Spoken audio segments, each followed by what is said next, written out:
Get started. Again, my name is Eric Puthoff. I work for STCU. I do financial education, and so it's great to be able to join you today. So first things first, the green packet. This is just something that I provide all of our community business partnerships with. Wagstaff is a community business partner, so that gives their employees the benefit of free membership and a $50 incentive if you haven't signed up with us before. And the details are on this little guy here that says that's not about the paycheck. Everything else is just information about some products and services that we offer that you might be able to take advantage of. The thing I always say is if you're with a place that you like, don't worry about coming over. I'm not here to put any pressure on you. But you should have a really good relationship with your financial institution. That should be first and foremost. It's your money. Don't let them, kind of give you the runaround. If you feel like you're getting feed for things that you don't like, you should reevaluate where you're at and find someplace that doesn't fee you for that kind of stuff, because you guys work really hard for your money. This is all about being efficient with your money, spending it on the things that you guys want to spend it on. So that being said, just keep that near, because that'll be for, after you listen to all this and kind of reevaluate where you're at. This is the important thing. On the right, you have everything that I go over. Every slide. I apologize. For some reason, my printer decided to staple it at the bottom corner. Just really throwing you guys off your game today. So I apologize for that. It wasn't me, I promise. That has every slide. If you have any thoughts or questions, write those down on the side there. And I also will answer questions as I'm talking. I have no problem with doing that. It's part of our learning. I like to have a discussion more than just a presentation. Quickie budget and also calculating your net worth. That's going to be important. That's going to be one of the things that we talk about briefly there. Also a spending diary. We talk about the importance of tracking your spending to be able to learn about how to become debt-free. And then finally, something about money buckets. Is just another fancy term for saying multiple savings accounts, and I talk about why that's important also. So these are just some good things to have. On the other side, it's just an evaluation form. It lets me know how I did today. It helps me grow as a presenter, and just a little thing that talks about 9 things that other people do that's smart with their money. On the back is just some more financial education. If you're curious about how to keep this going, we have both a blog for youth and some other opportunities for them, and then more of these workshops throughout the community. So that's the plug for all the stuff. Let's jump into why you're actually here. Getting debt free. So we're going to approach this from a couple different mindsets. Some people are going to be approaching this as, I need to get out of debt. I have a ton of debt. What do I do to get out of that? And a lot of other people might be looking at it from the mindset of, I'm almost there. What does this mean for me? How is this going to affect my lifestyle? How do I keep it going? So I'm going to be kind of going off of a bunch of different things. The most important part is there really isn't a get out of jail free card. I wish just for coming to this workshop I could erase everybody else's debt and then that was the end of it, and I would have really good numbers, I can tell you that. So that would be great, but it's really going to be a lot of work, and it's actually more of a marathon than it is a sprint, and we talk about that. It's more emotional than it is math related. So getting into these are our objectives today. So we're mostly going to talk about consumer debt. We're not going to talk about household debt. The difference between the two is we're leaving out the home equity lines of credit. We're leaving out the mortgages, things that are tied to your house, to your living. We're basically going off of credit cards, auto loans, the type of consumer debt that really bogs people down. We need to figure out where you're at and set some goals on where you want to be. That's part of the whole process of evaluating what you have going on and then trying to figure out what your goals are. We're going to set some small ones and some medium and some long-term ones. That's the important part of being able to create a roadmap of where you want to get. We want to be able to eliminate all that debt. There's a couple little tricks and tools that we'll show you that helps you start a process to be able to do that. And then also find some other tools that help you continue to be debt-free. So again, these are the type of debt that we are basically focusing on today. We're not really going to talk about the total household one as much, but I like to put it up there just to give you a little perspective of what it is. So we're leaving out the mortgages and the HELOCs. Those are really hard to get out of. And a lot of people don't have the opportunity to pay off their mortgage quickly or early due to penalties and things like that. So we're going to focus on consumer debt. And this does include student loans, and student loans are also kind of a weird little monster for a few people, and we'll touch base on that. But for the most part, credit cards, auto loans, things like that, that's going to be our main focus today. So I like to include this little graph because this shows where we are as a nation in terms of how we handle our credit cards. And for those of you who might be a little younger, credit cards are still a new tool. We've only been using them for a few generations. They came about in the 60s and they really developed into the tool that we know it as today in the 80s. Where you can actually swipe it, you know, and it rings up, and then they send you a bill at the end of the month. It used to be just more of a layaway program, but overall it's still the same thing, a cash management tool. So you have all this cash, you don't want to have to carry it on you. You can spend and then pay one single bill at the end of the month. That's the mindset of people who use credit cards efficiently, paying it off at the end of the month. They don't use it as a payment plan because traditionally those rates are going to be a little higher than most. Do you guys know what the average credit card rate is right now in the United States? 20%? It's a little high, but it's getting up there. Variable. That's a great answer. It's 15.1 right now. So that's kind of, 15% on a layaway plan is rather expensive. So we want to try to avoid that. But what you can also see is that we've started to figure it out.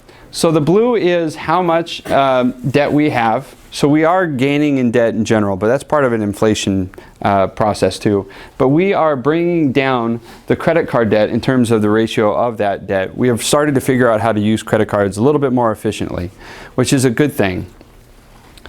And then if you take it out of just the consumer debt instead of household debt, you can see it's even less, or even a better ratio. Student loans have passed credit cards to be the second biggest loan most people carry. After that, now it's been auto loans. Credit cards have started to really kind of come down to the bottom end of that.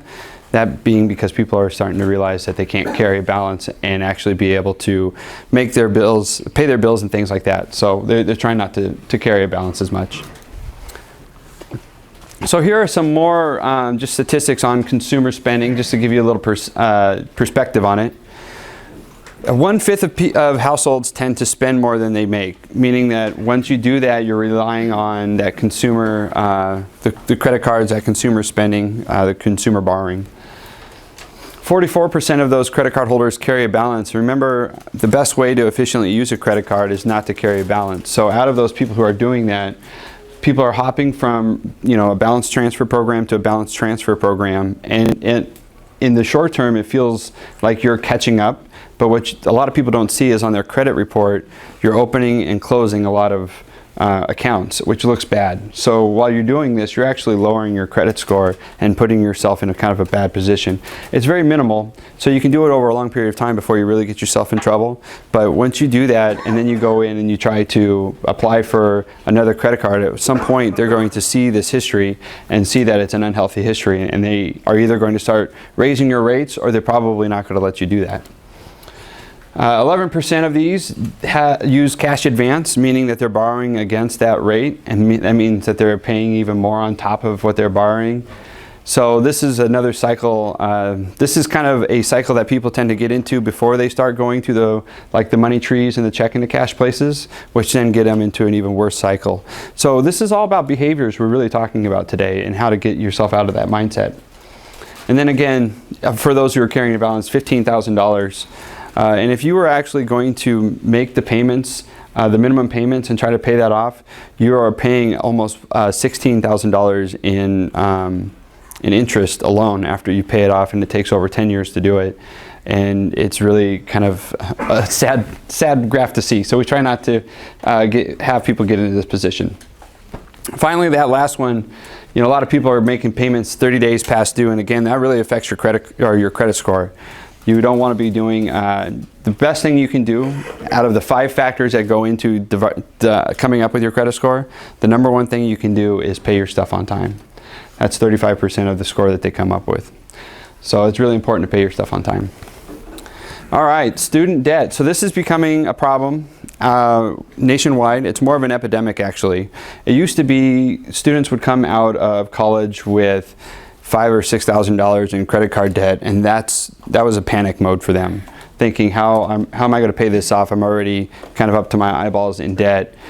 But worst case scenario, they could always go and file for bankruptcy at some point and be forgiven. Student loans operate differently. A lot of them you can't be forgiven. So a lot of kids are coming out with $30,000 plus. $25,000 is about the average. and you have to pretty much be making a $40,000 to $45,000 a year job immediately to be able to even afford the payments on that and still be able to participate in society the way we want them to. Buying cars, saving for houses, having kids. So this is what a lot of these millennials are really put into a weird position because they want to be there. They want the American dream, but they can't afford it. So we're kind of putting them in a rock and a hard place and having them start out literally at the biggest disadvantage in history in terms of coming out of college and having that debt. So the mindset of that now is we used to go out and say there are only two loans out there that are good for you, mortgages and student loans, and they both help you in terms of one's an investment in property, you'll make money off of it, one's an investment in yourself, and it's going to increase your earning potential. We had to stop saying that because that's a lot of kids who are going to college just for the sake of going to college. You start getting into that cycle of I don't know what I want to do, I took a bunch of classes, now I have all this debt and I don't have a degree, or I switched degrees 3 or 4 times and I took a lot of classes and I ballooned my debt. So now a lot of that is to go out there and tell kids, find out what you want to do first and find that path before you get into that path because it's really expensive to do so.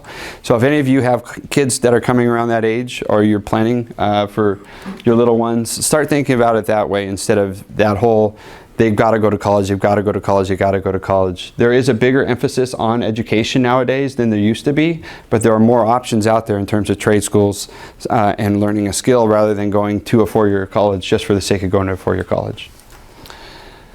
Let's see here. Student loan balances have increased quite a bit at the 100,000 level mark. So if you're looking at people who want to become doctors, those people now are coming out with a hefty student loan debt also. So we're thinking, pharmacists, doctors are coming out making a lot of money. They can afford something like that. Well, they're in the same position as the rest of them, just on a different scale. So we're trying to keep that as a perspective for others too. But this is the thing that kind of switched. Back in the 2013 when they made it, or 2009, they made it illegal for credit cards companies and banks to be on campus. So they stopped preying on the kids with credit cards, and so they had to come up with a new product. And that's why student loans have become kind of their focus. So you start to see that it's almost predatory at that sense with certain things, and that's why we like to just bring it a little bit more to the forefront. Oops, get the right button here. Okay, so let's think about a few things because we want to change the perception of how you see your money if you're getting into a bad habit of spending on things that you want instead of need, or just you don't have that self-control to say no to yourself or to think about it. So we want to think about this a little bit different. Most debt is bad debt. Everything that you buy on a credit card, every car that you purchase, unless they're the outliers, are going to depreciate. So you're going to lose money on them. On top of it, you're paying that interest rate on top of it. So it's almost a double whammy in terms of if you really want to be efficient about where you're spending your money, you want it to be on things that you can maybe save for and earn interest instead of pay interest, rather than pay interest and then also pay for the full price and then have that depreciate too. So you want to try to earn a little interest, pay for it in cash, and then let the depreciation hit. The other part about this is debt is actually a health problem. A lot of people who worry about debt, it will increase your chances for strokes and heart attacks.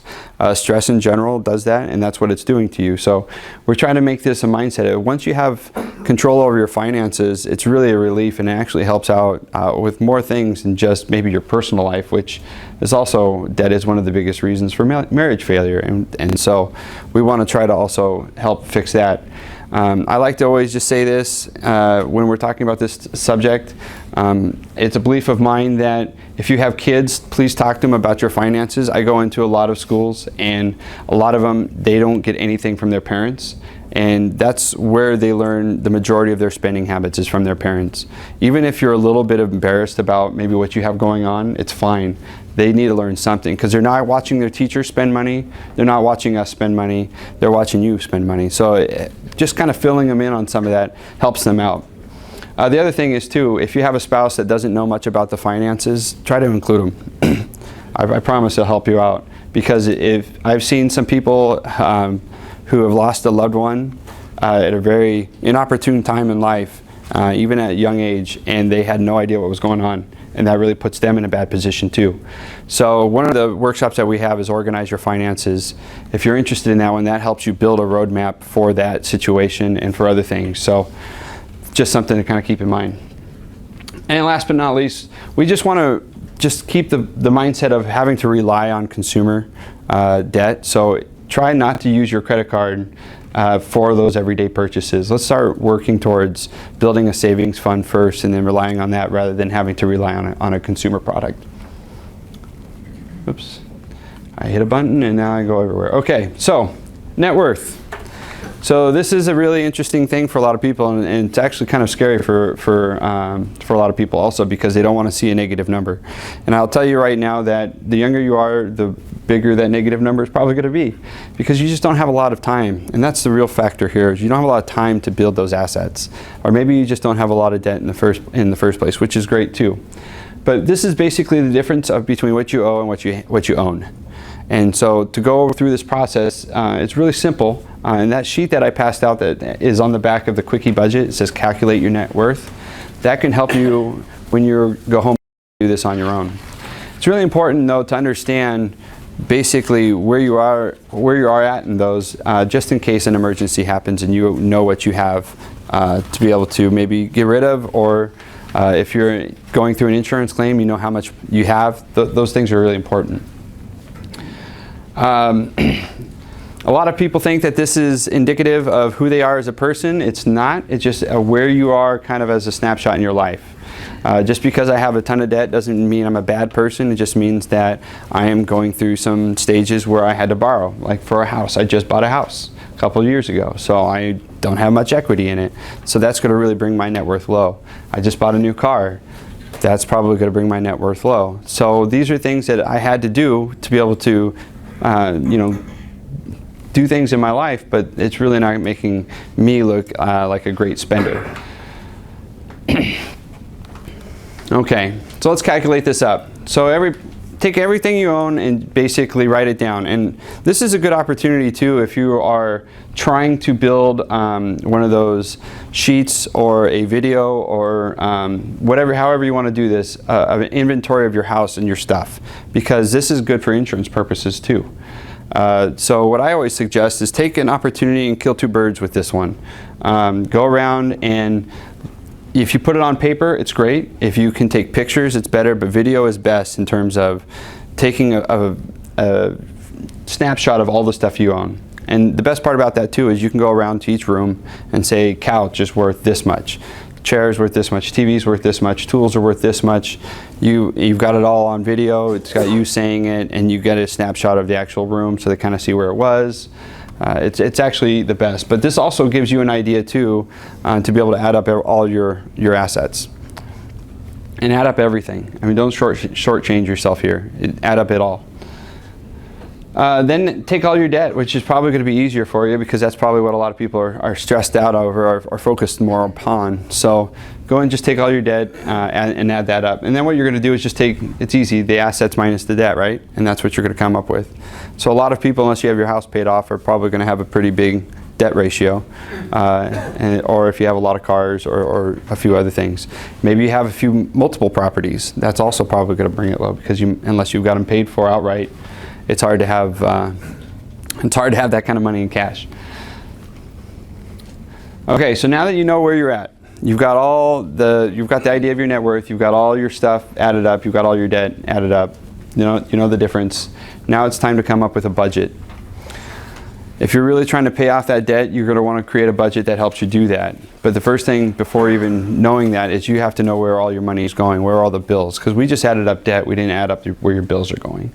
And those operate differently on a credit score level too, so we try to kind of keep those really separate. So for a month, that spending diary sheet that I included, I actually am going to give away some nicer versions today. But for at least a month, start tracking your spending. And I actually urge people to do this now as just a lifestyle choice and start doing it as much as possible. You don't have to be exact, or at least check your accounts on a weekly or daily basis, whatever is comfortable for you. But by being aware of what's going and what's coming, it helps you put that perspective too of how you're spending your money.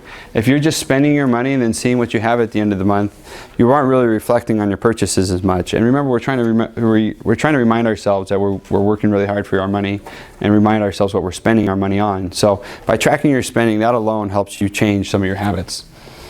You want to set some goals, and so the difference between a goal and a wish for me is if I say I want to be out of debt, that's a wish. I didn't give myself any way to do that. I just said that's what I want.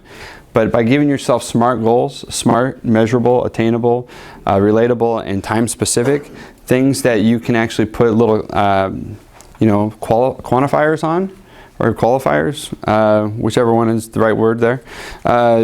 That helps you actually attain your goal, because you gave yourself the way to do it. I'm going to pay off my credit card debt by putting in $100 a month, and once I do that, I'm going to bundle it up and pay off the next debt, and by X amount of date, or X date, I will have that paid off. That's more of the goal that we're looking for, because you gave yourself the blueprint on how to do that. So once you've been tracking your spending, you know where everything's going, and you've got an idea of how much money you have to spend each month, you can now come up with a budget or a spending plan. And was anybody here for our Budgeting 101 workshop? So a lot of you, got some ideas on how to keep a good budget. The biggest part about a budget is just writing everything down in terms of in categories. It helps you really just stay a little bit more organized. And so the reason I hand out that Money Buckets article is what a money bucket is a spending or a savings account. It's just a different savings account. And a lot of people don't realize that they can go to their financial institution and and open up multiple savings accounts. And the reason why that's important is if you have all these savings goals, if you're really trying to get out of debt or save up for something big, and you just have one general pot, you're doing math in your head constantly about how much you have for this, how much you have for this, or whatever. With these separate savings accounts, you have more control, and you have a lot more organizational power by saying this is for an auto, this is for college, this is for the house, this is for that. And you can pull up your sheet and you see exactly what you have without having to do the math. It's much more stress-free, it's a little bit more organized, and it just helps you out in general. So this is a spending diary that I included in your packet, and they took out the fancy one. So just if you need to make copies of that, please go ahead and do so. Some people will just do it out of an Excel spreadsheet. That's fine also, but just come up with whatever system works for you. There's a lot of tools out there. In fact, there's a lot of tools even just for your smartphone anymore that you can utilize. The whole point though is find the tools that work for you. Don't go out and let someone tell you to use this app because it's the only thing that's going to really help you out. If you're not a person who likes to be on your smartphone, don't do that, because that's one thing that's probably going to deter you from keeping this system. The whole point is to find the tools that kind of already fit in your system, because you want to keep going. You don't want to make it harder on yourself. Okay, so now we're going to create a plan. So you've done all this, you know what your budget is, you know how much money you might be able to put more towards savings or towards your debt. But here's a little trick that helps you in terms of the overall picture of how to pay off your debt. You have, say, that $3,000 that you're going to use to start paying off debt. You're going to keep that from now until you've paid off that last cent. And I'll show you why. But now the nice thing about that is your budget's not changing. You're not adding more debt to it unless you go out and spend a bunch of money to it. But you're not adding more debt to it. You're not fluctuating every month. So the math portion is kind of taken away. It's all emotional at this point. So we operate from two different mindsets, balance owed and interest rate. A lot of it is the emotional side and math side, if you look at it from these two perspectives. If you see a balance that is just totally freaking you out, or you see it as like the low-hanging fruit, tack that one first, because that's going to give you an emotional win. It's going to make you want to keep going, and that's part of that for if you're thinking about it from that side. The other part though is an interest rate. So if you see an interest rate that's just totally bugging you, or you want to take the highest interest rate on, then you can attack it from that side. And it doesn't have to be one side or the other. You can build a kind of a blend of the two, whatever works for you. But this is what it kind of looks like. So their entire debt is that 20 plus 12 plus these, that's their entire budget. And it's never going to change until they pay everything off. And so what they're going to do is then flip it to the next one. Step one, you make your payments each set of debt, or each account of debt. And then once you've paid off the first one, you take that $80 and bundle it into the next one.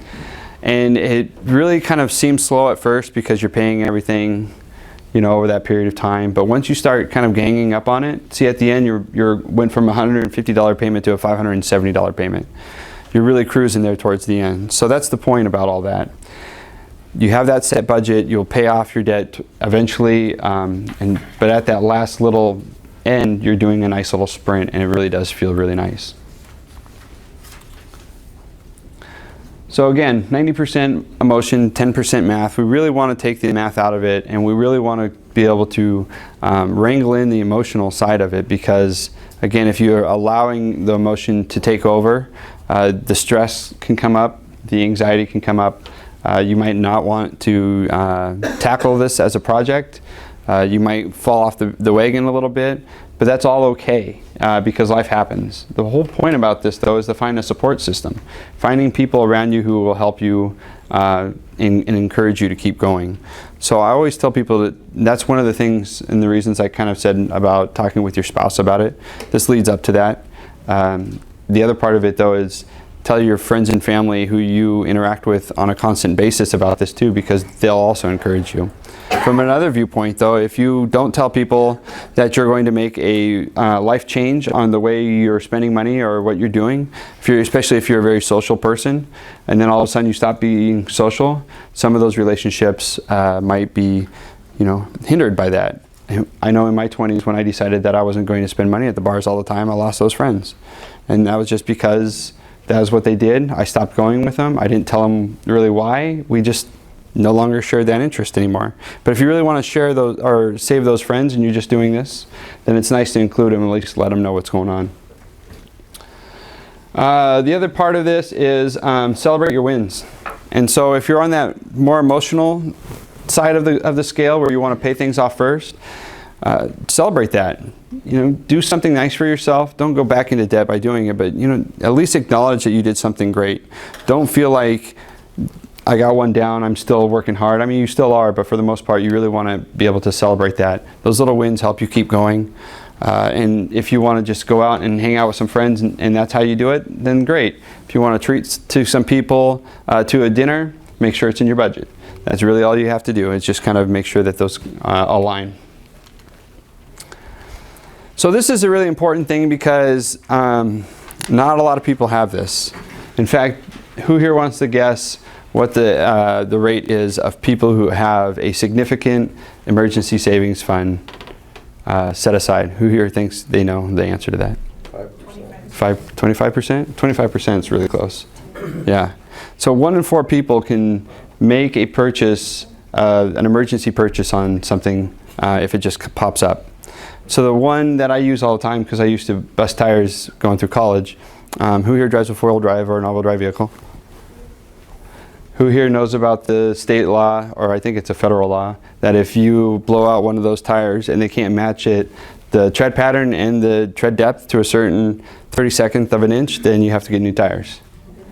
Yeah, tires are expensive. $700 to $900 anymore, right? Is about average. A lot of people don't even have that kind of money to pay for that.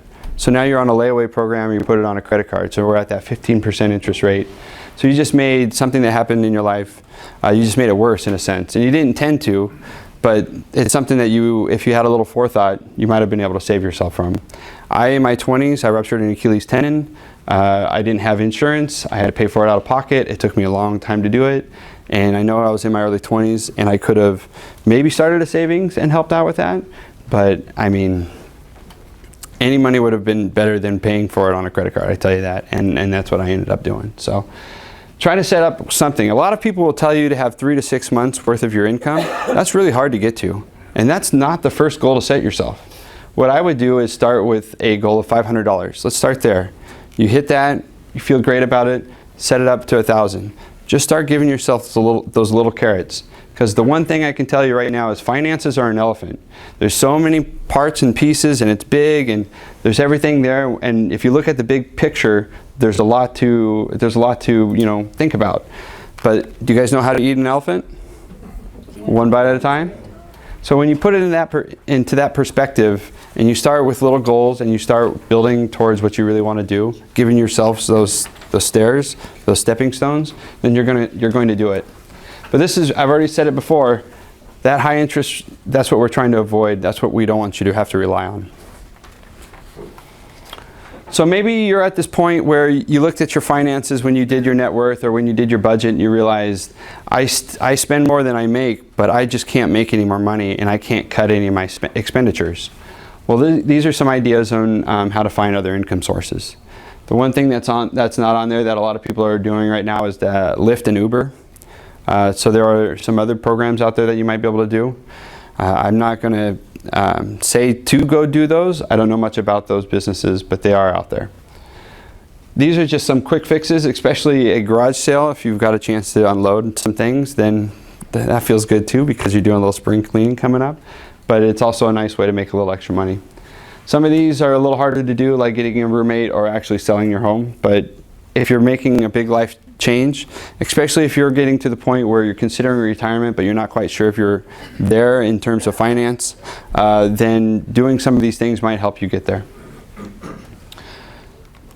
All right. Oh, so just to kind of backpack on that retirement thing, I forgot to mention in that green packet, one of the things that we just started offering is an investment services program.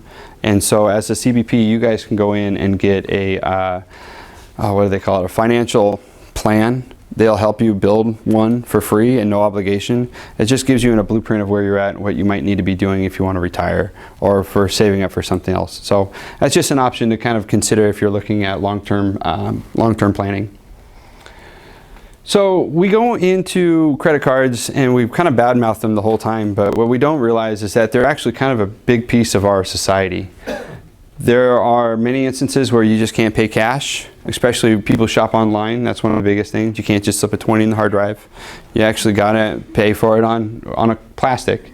You know, if you go get a motel or want to rent a car, they want that plastic too to be able to have that record in case something happens and charge you. So having a credit card is actually essential anymore. Kids nowadays have been told for a long period of time to never get a card, which is actually also damaging. They need to have that jump start for their credit report, and they need to learn how to use it right, because if you don't know how to use it and then all of a sudden you're 30 and you need it and you haven't been taught how to use it, you're probably going to put yourself in a bad position then too. It's not going to change. So finding a card that works for you is really important. Don't go out and just get the first mailer that comes to you. Those generally are not going to be the best one for you. Go and speak to your financial institution first. That's the best place you can look at getting a good card. After that, then do some research, find out a good interest rate, find out your credit score, and see what you can actually do out there. The other side of it is people who are really good with credit cards have rewards programs that benefit everything that they do in their life. So they'll actually make all their, they'll pay all their bills, and they'll spend all their money on gas and groceries on one card that gets them air miles or gets them, you know, cash back, because they know that they can make that payment at the end. But they've made that budget so that they know what's going on. They have that money already set aside, pre-thought out. They're not going to carry a balance, because as soon as you carry that balance, that's when you're getting the interest rate, right? And that's really what we're trying to do. Not have you pay that interest, but still get those rewards. Don't do that program, or don't start that unless you know how to use a credit card first, though. Because if you just throw yourself into that and you haven't built a budget or anything, that's kind of a recipe for disaster. The other thing a lot of people don't realize is that it's actually consumer protection too. So if you order something and that company goes out of business, you can usually go back to your credit card company and say, hey, this is the situation I'm in.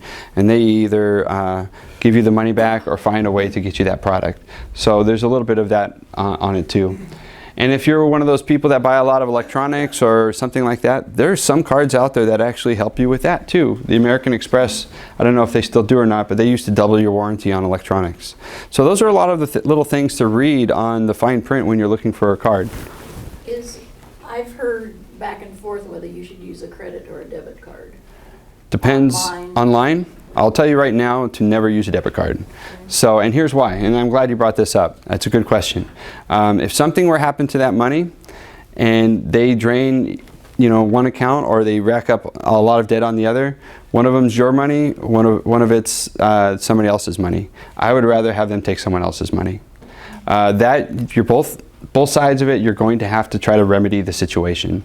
You're going to have to go in and talk to your bank, you're going to have to talk to your credit card company. But either way, if it's somebody else's money, you still are sitting on your savings account. You still have all that money that you worked hard for. The credit card is that kind of protection for that reason. And I actually will give you another little hint about credit cards. Find one card and use that for online purchases only. The reason being is if you use a bunch of different cards and you're going around to all these accounts and you're putting them in, and then that one card gets compromised, well, you have to guess which place you're spending that on, and you might miss one or two and that card will still be floating out there. But if you have one card you're making all those purchases on, that gets compromised, you can shut that down, you can change it all out really quickly. So it's just a little bit of an organizational thing to keep in mind. One card for online purchases. You can use it for other things too if you want, but just use that one for online purchases. All right. So the other part is we got to be careful out there because we're bombarded, almost by the second in terms of how many advertisements you see, especially for credit cards.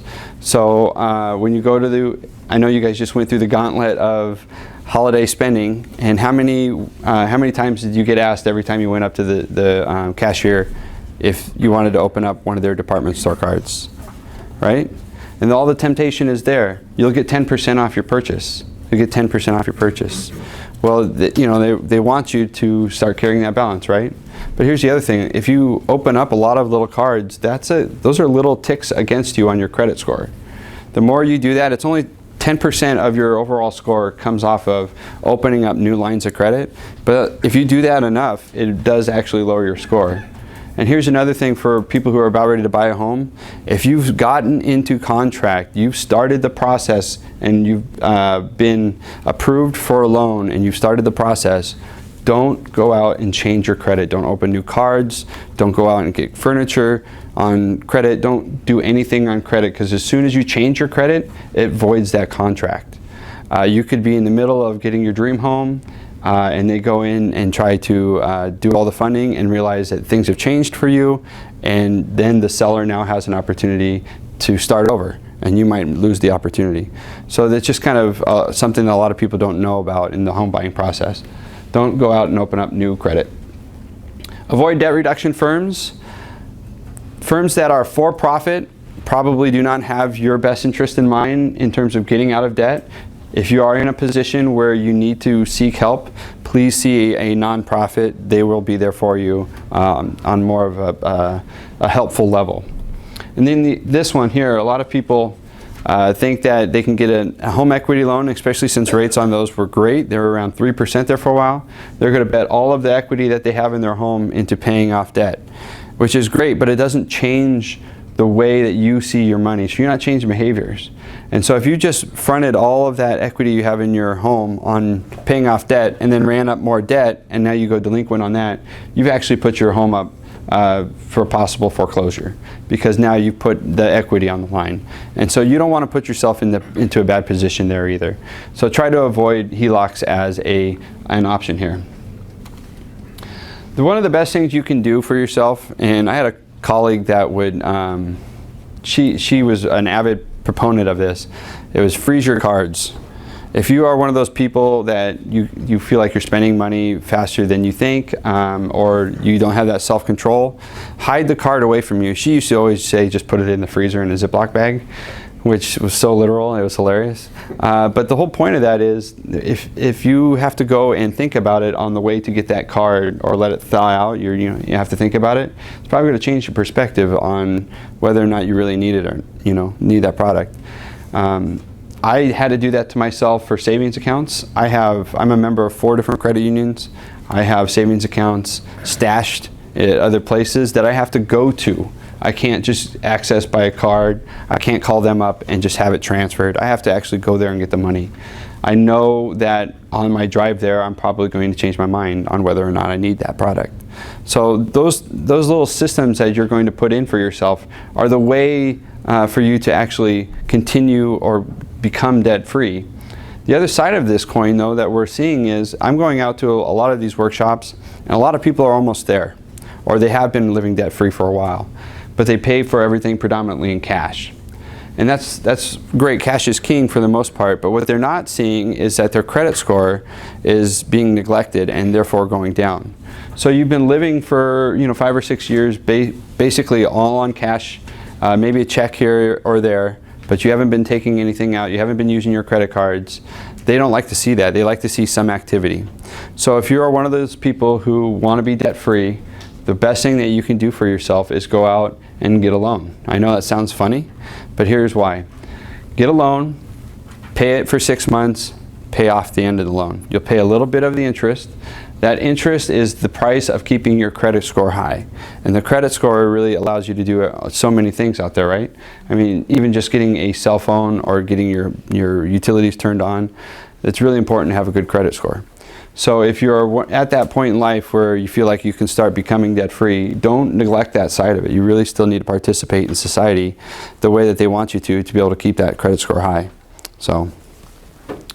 Okay, so here are some additional help. Again, I said find nonprofit community-based credit counseling firms, the ones that don't ask you to pay for their services. That's the best way you can do. Or you can get out of debt if you really need help. And then this Money Management International, that's the one around here if you're looking. We have some other resources too on our website. If you are a member, these are all free. The Balance one is actually really good. It's got a lot more than just getting out of debt. It'll help you figure out what student loans are, maybe set up investments, everything from how to just start a savings account and checking account to a little bit more high level stuff. So it's just a good set of resources. And then, I don't know why we have Balance on there twice, but yeah, it's a great little program. Okay, so that's the presentation, but I'm more than happy to answer any questions. Is there anything out there that you guys wanted me to cover, but I might not have covered? Best way to